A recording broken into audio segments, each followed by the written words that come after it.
Coach and student athletes will be up here together. Since Coach Mulkey probably will not give an opening statement, we'll go straight to questions for our student athletes. And it's very important that you ask the student athlete questions first, because I will, tell them they can't answer if you don't do that. And after approximately 15 minutes, or until you guys get through with our student athletes, we'll have them up here. Then we'll send them back to the locker room. The locker room will be open, and you're certainly welcome to go to the locker room and ask to speak to any of the student athletes. As a courtesy to Coach and the student athletes, would you please give your name and affiliation the first time you ask a question? After the first question, it's not necessary to do it again. We are doing remote transcribing, which means that obviously our transcribers do not have the ability to look at the student athletes and see who is answering the question. So if you want any one of these 5 young ladies to answer a question, please specifically give the name of the person you want to answer the question. If you want to follow up from one of the other student athletes, simply just say that you want to do it. We want Alexis first and then Kalani, or however you want to do it. But it's very important that you identify the student athletes so that our transcriber will be in a position to give credit to the person who's speaking. Any questions? Okay. Oh, be sure your phones are off. Beg your pardon? No, I don't. We do appreciate everybody showing up. That's good. I hope you get some good questions and good answers. And since you have the rest of the afternoon to write, you'll be able to write a terrific story, right?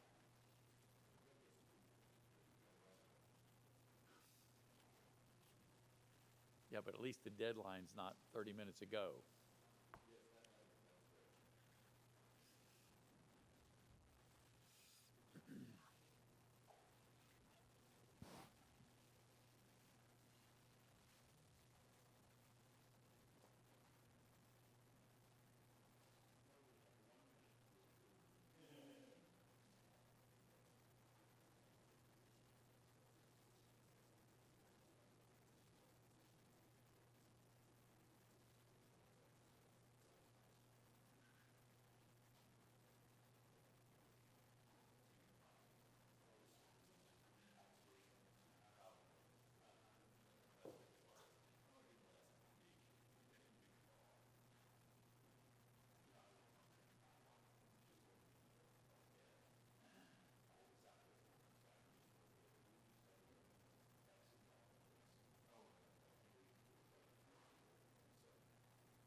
We're now joined by the head coach of the Baylor Bears, Kim Mulkey, her student athletes, Christy Wallace, Alexis Prince, Nina Davis, Kalani Brown, and Alexis Jones. Coach, would you like an opening statement? I didn't think so. We'll go straight to questions. Now remember, these are questions for our student athletes now to begin with. We'll start on the front right. Good afternoon, Adam Inakino from the Commercial Dispatch in Columbus. For Nina, can you talk about how the offense has evolved, is different from last season, in how you guys have broken up the shot disparities, because the numbers of shots that everybody's taken this year are different from last season? We're a team with a lot of talent. We have a lot of depth, and we can score at every position 1 through 5. We share the ball well. As you can see, we have a good assist to turnover ratio, and we're just a team that know how to play together. We get out and run. We take great shots. We kind of go from the inside out, and we have perimeter players that can knock down the three, and we have bigs that can pound it on the inside. Got a question on the aisle right.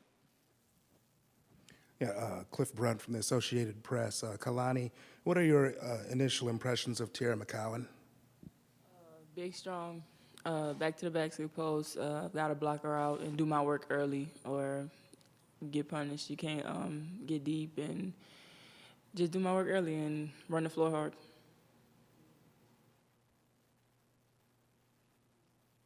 Questions for our student athletes. Question on the aisle, and then we'll move back to the right.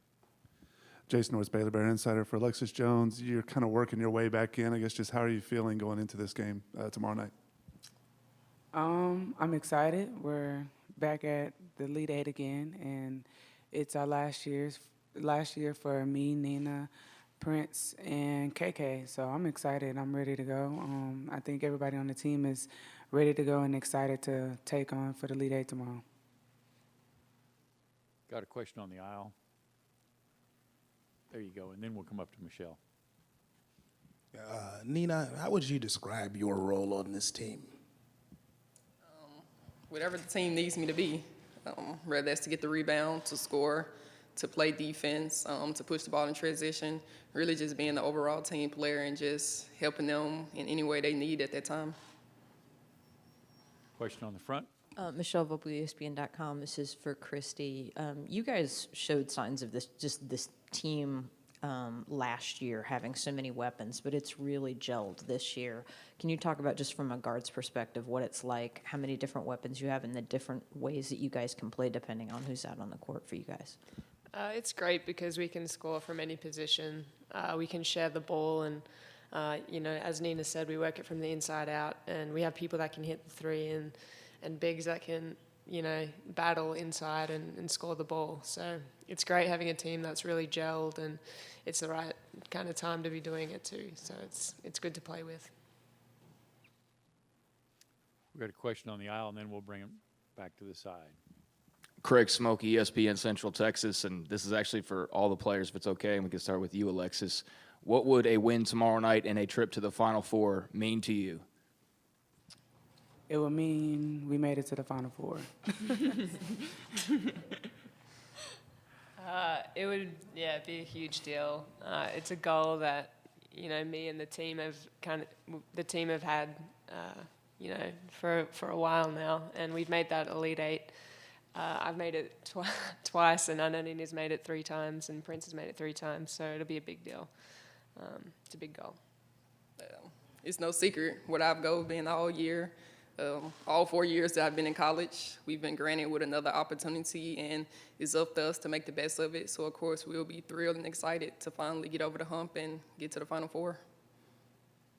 Yeah, like you said, it would mean a lot to finally get over that hump and just see how we play once we get there. I know how much it means to coach and our seniors, and it means that it's that much important to me that we get our seniors to the Final Four. Got a question on the outside left. Krista Pirtle with the Waco Trib. This can be for either Jones or Prince. We can start with Jones and then go to Prince. How important is it for y'all to start out quickly, as y'all have throughout the NCAA tournament so far? I think it's important for us to start out, maybe not necessarily quickly, but it's important for us to start out strong it's important for us to start out with energy. It's important to start out and let them know that we came to play, and to let them know that we're going to come to play defense, and we're going to rebound, and we're going to do all the dirty work, and that we're ready to play this game. Yeah, I think it's important for us to set the tone early, not only for the other team, but for us to give us confidence and starting out on our defense to help us get our offense going. Question on the front, and then we'll go back to the aisle. For Alexis Prince, can you talk about how your game has evolved from last season to become as big of a contributor as you've been this season? Yeah, I feel like I'm being more aggressive and just more healthy, able to move more and play defense better and just contribute any way that I can. Question on the aisle or on the left side. Brooke Pryor, the Oklahoman. Christy, I saw that it looked like your little sisters were here holding up a sign last night. I know you're all the way here from Australia. What's it like to have them make this big trip, and how long will they be here? Yeah, it's very exciting. I'm so thankful and blessed to have the support I have and a family that, you know, made the effort to come see me play, which is really exciting. They're going to be here till it's like April 6th, I think it was. So they'll be here for a little while. Question on the front right. Kalani, you said you'd gone against McCowan. You're familiar with her. You'd gone against her in an AAU ball. But what are the challenges when you're facing somebody who is as big as you, as opposed to maybe somebody who is trying to guard you a different way? I mean, what's that like when you go against somebody that's that big? It probably doesn't happen that often. It doesn't. Instead of dealing with a double team and worry about a double team, you may not have to worry about it. But definitely getting my shot over her length is probably going to be the biggest challenge. Got a question all the way in the back left corner. Andy Lee with WTVA in Tupelo, Mississippi. This question is for Christy. Going back to the guy from Seton Hall a long time ago, and Patty Mills and Della Vadova, how did basketball become so big in Australia? I don't think it's as big for women's basketball back home in Australia. It's kind of grown over the last few years a little bit. But yeah, it's such a big difference from, you know, playing in Australia to playing college basketball. It's just the fans, the media, the gear you get is incredible. So I'm so thankful and blessed to be a part of it. Question on the front right. This is for Nina. One of the things Mississippi State is they're sort of comparing you guys to South Carolina in terms of personnel, a team that they've played 3 times. Is there anybody that you guys have played that reminds you somewhat of Mississippi State? I can't say that we have. I'm probably wrong, but off the top of my head, I really can't remember. Mississippi State was a great team. They have great guards. You have Vivians, that's a great player. She puts up a lot of shots. She can shoot it from deep. You have Dillingham that can come off, and she's a great defensive player with mid-range. And they also have a post presence. So it's definitely going to be a good game, and it's going to be a good challenge that we'll have to come out ready to play. Any further questions for our student athletes? Okay, ladies, we're going to let you go back to the locker room, and the locker room is now open. So if anybody needs to ask questions of any of the student athletes, they will be there. Please watch your step going down. Okay, we'll take questions for Coach Mulkey. Got one on the front, and we'll come across. Good afternoon, Coach. Can you talk about how the kids have bought in, if there's necessarily been a buy-in to sharing the basketball as much as you guys have this season, if you think that's a good way to describe what you guys do offensively? Well, I've never had a problem with kids sharing the ball.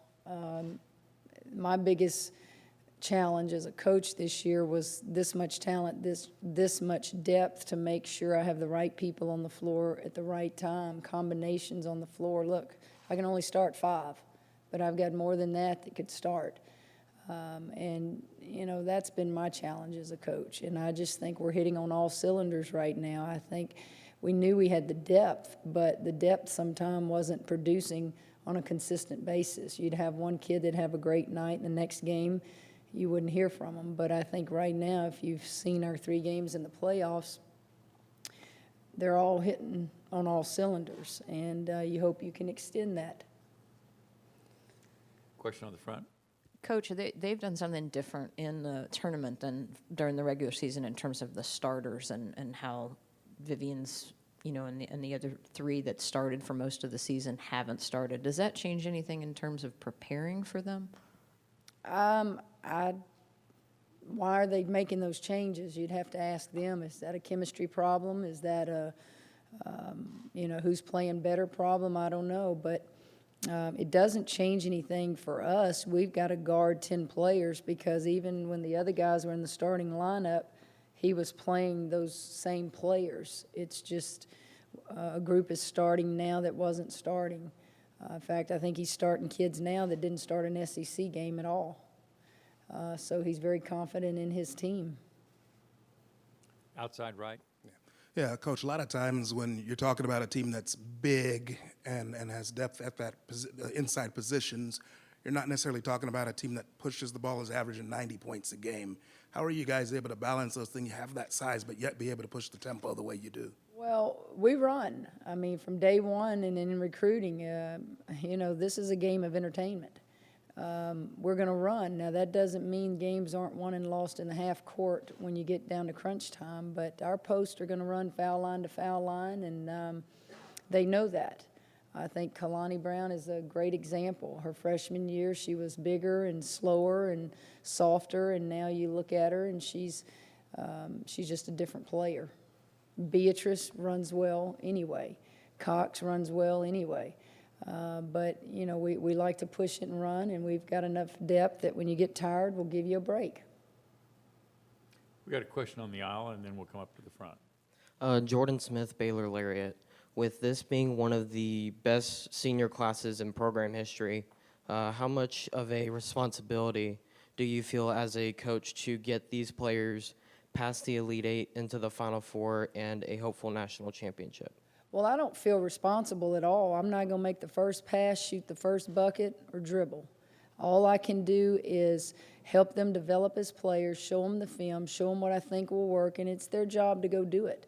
I think when they came to Baylor, they wanted to get to a Final Four. I think anybody that comes to Baylor wants to get to a Final Four. We've set the bar that high. But if they don't make it, I think there are a lot of kids and a lot of programs that would love to trade places with 4 Elite Eights. Question on the front right. With Jones being out, for the time that she was, how would you assess the way that she has gotten herself back into a groove coming off the bench as opposed to starting? Well, she's in there quickly. Like I said, I can't start but 5. I could start her the next game. She has extremely high tolerance of pain, and the injury was a bone bruise, and they tell me that that's just a matter of time and what your tolerance of pain is, and I don't see her as being a liability out there at all.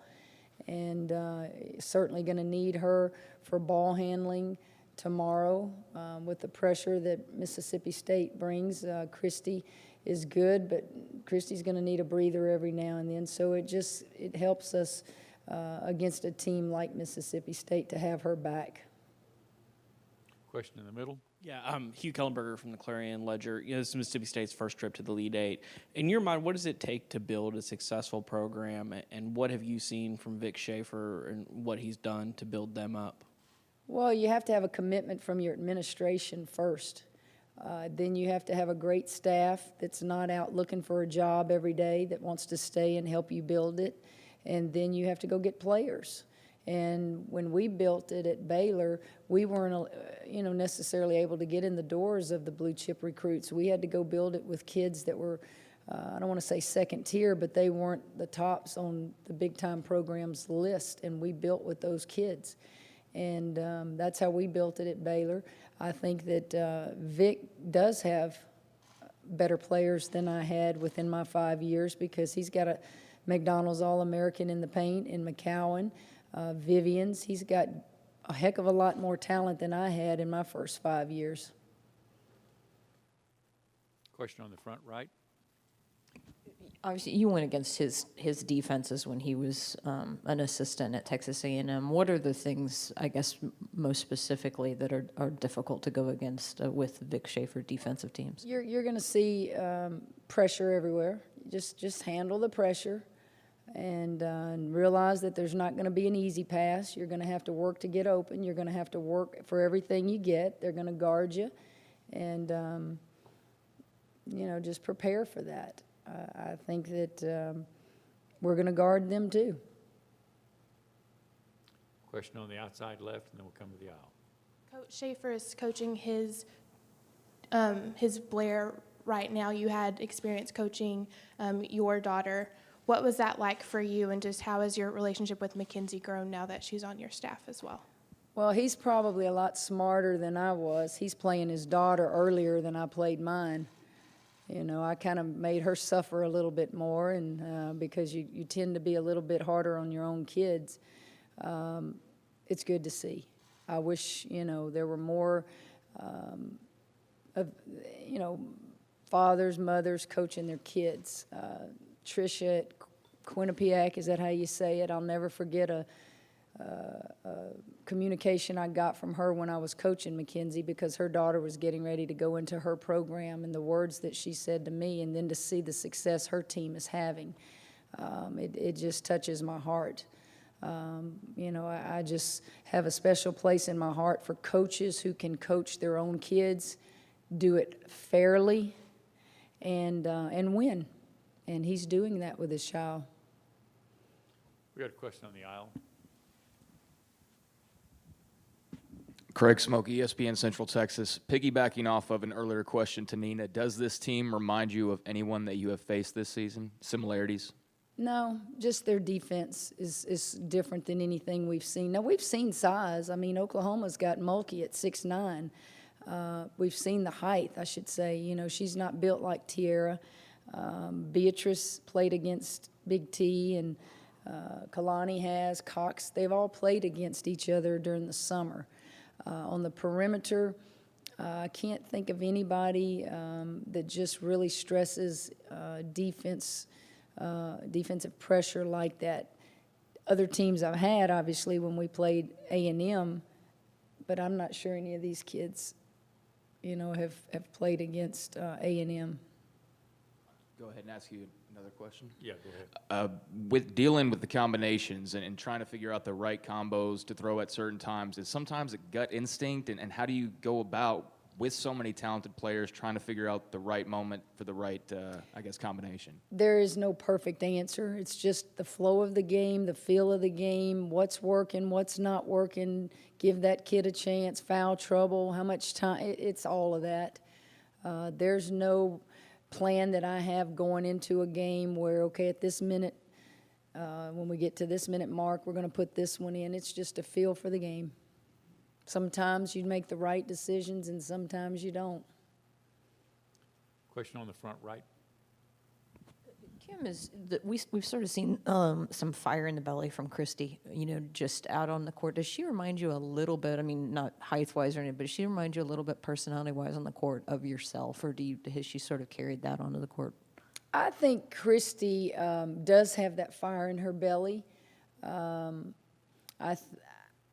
I think that may be close to what I used to play with, but Christie needs to have more of a confidence within that it's okay to point your finger, it's okay to tell them where to go, and I think that she's become better at that. It's difficult when you have 4 seniors, you have All-Americans around you. I think she's had to grow into that role. And if you'll remember last year, she was our off guard. So she's really kind of in a new position, but a comfortable position, because that's what she plays back home. Another question? Vivians has had some struggles in terms of shooting, but she's also the kind of player that can take over a game shooting-wise. What are some of the challenges when she's playing well of facing her? Well, now that we have seen in our league, because we see a lot of great perimeter shooters in our league, and when they get on a roll, you just have to figure out a way to stop it, either deny them the ball or, take away their dominant hand.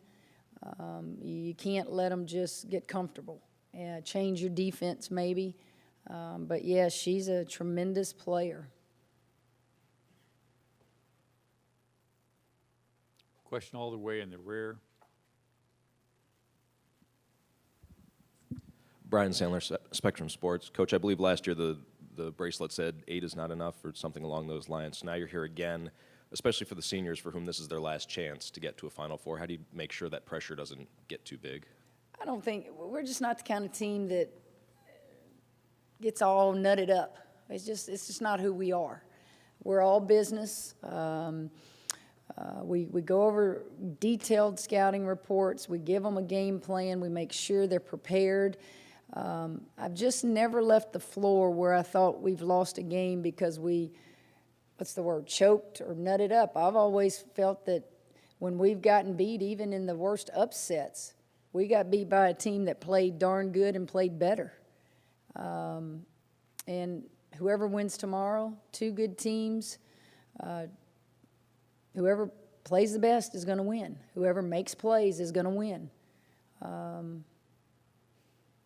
At this stage, got some good coaches and some good teams left, and a little wrinkle here and there, a little execution here and there is usually the difference between the ball games. Question on the aisle. Kim, earlier this month, your comments were what kind of grabbed the headlines after Senior Day. Do you feel like the attention has turned back to your team, especially with the way that they've been playing through the NCAA tournament? Yes. Any further questions for Coach? One last time. Any more? Okay, Coach, we'll see you tomorrow night. Thank you.